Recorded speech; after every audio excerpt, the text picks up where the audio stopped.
சட்ட விழிப்புணர்வு மற்றும் அப்டேட்களுக்கு உடனே சப்ஸ்கிரைப் பண்ணுங்க மதீஸ் லீகல் லென்ஸ். இந்த வீடியோவை மறக்காம உங்க நண்பர்களுக்கு ஷேர் செய்யுங்க. ஆமா. இந்த புல்டோசர்லாம் அதுக்குன்னு இப்பெல்லாம் அதுக்குதான் புல்டோசருங்கிற மாதிரி அது பார்த்தாலே நமக்கு பயமா இருக்கு. நல்ல வேலை நம்ம சரிப்பா, எனக்கு கொஞ்சம் ஒர்க் இருக்கு, நான் கால் பண்றேன். தேங்க்யூ. என்னாச்சு புல்டோசர் அது இதுன்னு சொல்லிட்டு இருக்கீங்க?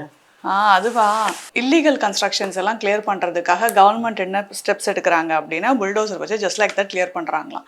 வித்தவுட் ஒரு நோட்டீஸ் கொடுக்காம, பார்ட்டிஸ்க்கு இன்ஃபார்ம் பண்ணாமல், அவங்க சைடு என்ன தரப்புங்கன்னே எதுவுமே கேட்காம அந்த மாதிரி புல்டோசர் வச்சு வீடு இடிக்கிறதுனால வர பிரச்சனையை பற்றி தான் பேசிட்டு இருக்கோம். உத்தரப்பிரதேசம், மத்திய பிரதேசம், அப்புறம் குஜராத் போன்ற மாநிலங்களில் இந்த மாதிரி புல்டோசரை வச்சுட்டு ஏகப்பட்ட பிரச்சனைகள் போயிட்டு இருக்குது.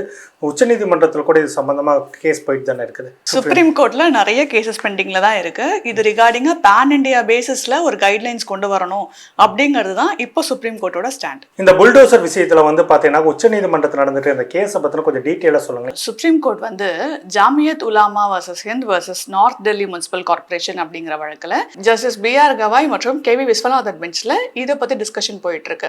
இந்த பெஞ்ச் என்ன தெளிவா சொல்றாங்க அப்படின்னா, இந்த மாதிரி டெமாலிஷன்ஸ்லாம் சும்மா இவங்க குற்றவாளினோ குற்றம் சாட்டப்பட்டவங்கனோ எந்த ஒரு டெமாலிஷன் இன்ஸ்ட்ரக்ஷன்ஸும் எந்த ஒரு டெமாலிஷன் ஸ்டெப்ஸும் எடுக்கக்கூடாது. குற்றவாளி இல்ல குற்றம் சாட்டப்பட்டவங்களே இருந்தாலும் அவங்களுக்குன்னு ஒரு குடும்பம் இருக்கு, அதை பத்தி யாருமே யோசிக்கல. இந்த மாதிரி புல்டோசர் வச்சு அவங்க வீட்டை இடிக்கிறதெல்லாம் ரொம்ப தவறான ஆட்டிடியூட் அப்படிங்கறதுல அவங்க ரொம்ப ஸ்ட்ராங்கா இருக்காங்க. இந்த மாதிரி டெமாலிஷன் பண்ணக்கூடாதுன்னு சொல்ற அதே பெஞ்ச் தான் என்ன சொல்றாங்க, இல்லீகலா, அதாவது ரோட்ல, பப்ளிக் ஸ்பேசஸ்ல பாதையை வழிமறிக்கிற மாதிரி இருக்கிற எல்லா இல்லீகல் கன்ஸ்ட்ரக்ஷன்ஸையும் ரிமூவ் பண்ணணும். ஸோ அதுக்கு ஒரு பேன் இண்டியா ஸ்டெப்ஸ் எடுக்கணும் அப்படிங்கறதையும் அவங்க தெளிவா சொல்லியிருக்காங்க. விதிகளை மீறி கட்டப்பட்ட ஒரு இடத்தை டெமாலிஷன் பண்ணணும் அப்படின்னாக்கா என்ன விதிமுறைகளை இவங்க அரசாங்கம் பின்பற்றணும்? சுப்ரீம் கோர்ட் சொல்லியிருக்காங்கன்னா, பெர்மிஷன் இல்லாம ஒரு குற்றவாளியோட வீட்டை புல்டோசர் வச்சு இடிக்கிறது தப்பு அப்படிங்கறதுல ரொம்ப தெளிவா இருக்காங்க. நான் உங்ககிட்ட முன்னாடியே சொன்னேன். ஸோ பெர்மிஷன் வாங்கணும்.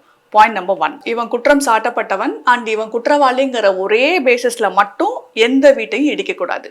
பாயிண்ட் நம்பர் 2, ஒரு வீட்டை இடிக்கிறதுனா ப்ராப்பர் ப்ரொசீஜர் ஃபாலோ பண்ணி அவங்களுக்கு முன்னாடியே இன்ஸ்ட்ரக்ஷன்ஸ் கொடுத்து, நோட்டீஸ் கொடுத்து, அவங்க தரப்பு வாதத்தை கேட்டு, என்ன சொல்றீங்க, இவங்க சைடில் இது உங்க வீடு தான், இங்கே ப்ராப்பராக கட்டியிருக்கீங்களா, இது உங்க நிலமா அப்படிங்கிறதெல்லாம் நல்லா விசாரிச்சு என்கொயரி பண்ணி அதுக்கப்புறம் தான் ஒரு வீடை இடிக்கலாமா வேணாமாங்கிறத டிசைட் பண்ணணும். இடிக்கிறதுன்னு முடிவு பண்ணிட்டாங்க அப்படின்னா ஒரு ப்ராப்பர் என்கொயரி கண்டக்ட் பண்ணி இடிக்கணும். Point number 3, National Human Rights Commission ரீசெண்டாக என்ன கண்டுபிடிச்சிருக்காங்க அப்படின்னா, ஒரு 3 மீட்டர் என்க்ரோச்மெண்ட் இருக்கிற இடத்துல கவர்மெண்ட் இல்லீகல் கன்ஸ்ட்ரக்ஷன் அப்படிங்கிற ஒரு பேர்ல இடிக்கிறேங்கிற பேர் வழியில 3 மீட்டருக்கு பதிலா ஏன் 5 மீட்டர் 10 மீட்டர் வரைக்கும் இடிச்சுட்டு போயிடுறாங்க. இதனால பொதுமக்கள் பாதிக்கப்படுறாங்க அப்படிங்கறத கண்டுபிடிச்சிருக்காங்க.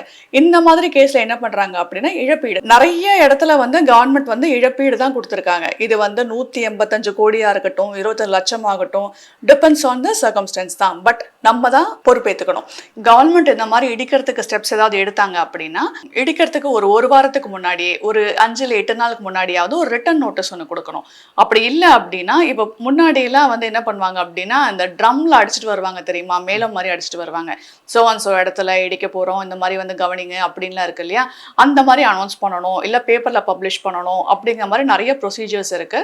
ஸோ இதில் ஏதாவது ஒன்று ஃபாலோ பண்ணாலாவது நம்ம கொஞ்சம் விழிப்புணர்வோடு இருக்கணும். சீஃப் செக்ரட்டரி மூலமா ஒரு இன்வெஸ்டிகேஷன் கூட கண்டக்ட் பண்ண சொல்லியிருக்காங்க. இந்த மாதிரி எந்தெந்த இடத்துல ஒழுங்கா நோட்டீஸ் கொடுக்காம டெமாலிஷன் பண்ணியிருக்காங்க அப்படிங்கிறதையும், அந்த மாதிரி நடந்திருந்துச்சு அப்படின்னா நேஷனல் ஹியூமன் ரைட்ஸ் கமிஷன் மூலமா ஒரு FIR ஃபைல் பண்றதுக்கும், CPCID மூலமா இன்வெஸ்டிகேட் பண்றதுக்கும் அவங்க ஸ்டெப்ஸ் எடுக்க சொல்லி என்ஷூர் பண்ணியிருக்காங்க. நான் சொல்றதெல்லாம் கவர்மெண்ட் எடுக்கிற ப்ரொசீஜர்ஸ் தான், ஸ்டெப்ஸ் தான், ஒரு ரெகுலேஷன் ஃபார்மேட் தான். ஸோ இது எல்லாரும் ஸ்ட்ரிக்டா ஃபாலோ பண்ணா நமக்கு எந்த ப்ராப்ளமும் வராது. சரி, இப்போ இந்த புல்டோசரை பயன்படுத்தி இடிக்கலாம் செய்யும் போது ஒருவேளை யாரோ ஒருத்தருக்கு மரணம் ஏற்பட்டாலோ, அந்த இடிக்கப்படுகிற வீட்டுக்கு உரிமையாளருக்கோ யாரோ ஒருத்தருக்கு மரணம் ஏற்பட்டோ இல்லை காயங்கள் ஏற்பட்டாலோ அதுக்கு அரசாங்கத்து மேல என்ன நடவடிக்கை எடுக்க முடியும்? இந்த மாதிரி இடிபாட்டுல சிக்கி இறக்குறவங்களுக்கும் சரி, காயம்பட்டவங்களுக்கும் சரி, ஏன் பேரலைஸ் ஆனவங்க, அதாவது முழுசா செயல்பட முடியாத அளவு அடிபடுறவங்களுக்கும் சரி, கவர்மெண்ட் காம்பன்சேஷன் தான் இஷ்யூ பண்ணும். ஸோ அந்த காம்பன்சேஷன் கூட எப்படி டிட்டர்மின் பண்ணுவாங்க அப்படின்னா, அவங்களுக்கு எந்த அளவு பாதிக்கப்பட்டிருக்கு அப்படிங்கிற பேஸ் பண்ணி தான் காம்பன்சேஷன் கொடுப்பாங்க. சரி, இந்த புல்டோசர் நடவடிக்கைகள் வந்துட்டு பழிவாங்கும் நடவடிக்கை இருக்கக்கூடாது அப்படின்றதுல வந்துட்டு மாற்று கருத்து இல்லை அப்படின்னாலும், இந்த நீர்நிலைகள் மற்ற அரசாங்க நில ஆக்கிரமிச்சு கட்டப்பட்ட இடங்களை வந்துட்டு அப்புறப்படுத்த வேண்டியது அந்தந்த ஏரியாவில் இருக்கக்கூடிய மாநகராட்சிகள் மற்றும் உள்ளாட்சி அமைப்புகளுடைய பொறுப்பாக தான் இருக்கு. இப்போ அதுக்கு வந்துட்டு இப்போ வந்து நீதிமன்றம் வந்துட்டு இப்போ ஒரு இடைக்கால தடை விதிச்ச மாதிரி இந்த விஷயங்களும் நடந்திருக்குது. நீங்க சொல்ற மாதிரி புறம்போக்கு இடத்த வந்து அவங்க ஆக்கிரமிச்சிருக்காங்க அப்படின்னா முதல்ல சர்வே எடுக்கணும். எந்த அளவு ஆக்கிரமிப்பு நடந்திருக்கு அப்படிங்கறத நம்ம எஃப்எம்பி ஸ்கெட்ச் இருக்கு, அதை வச்சு மேட்ச் பண்ணி இவங்க நிஜமாவே ஆக்கிரமிச்சிருக்காங்களா அப்படிங்கிற ஒரு ரிப்போர்ட் மாதிரி ரெடி பண்ணிக்கணும். ரிப்போர்ட் ரெடி பண்ணதுக்கு அப்புறம் அவங்களுக்கு நோட்டீஸ் சர்வ் பண்ணணும். நான் உங்ககிட்ட இப்பதான் முன்னாடியே சொன்னேன், அட்லீஸ்ட் ஒரு வாரத்துக்கு முன்னாடி நோட்டீஸ் சர்வ் பண்ணணும். அவங்க சைட்ல அவங்க என்ன சொல்றாங்க அப்படின்னு அவங்களோட தரப்பையும் கேட்டுக்கணும். ஒரு சின்ன என்கொயரி மாதிரி கண்டக்ட் பண்ணிக்கணும்.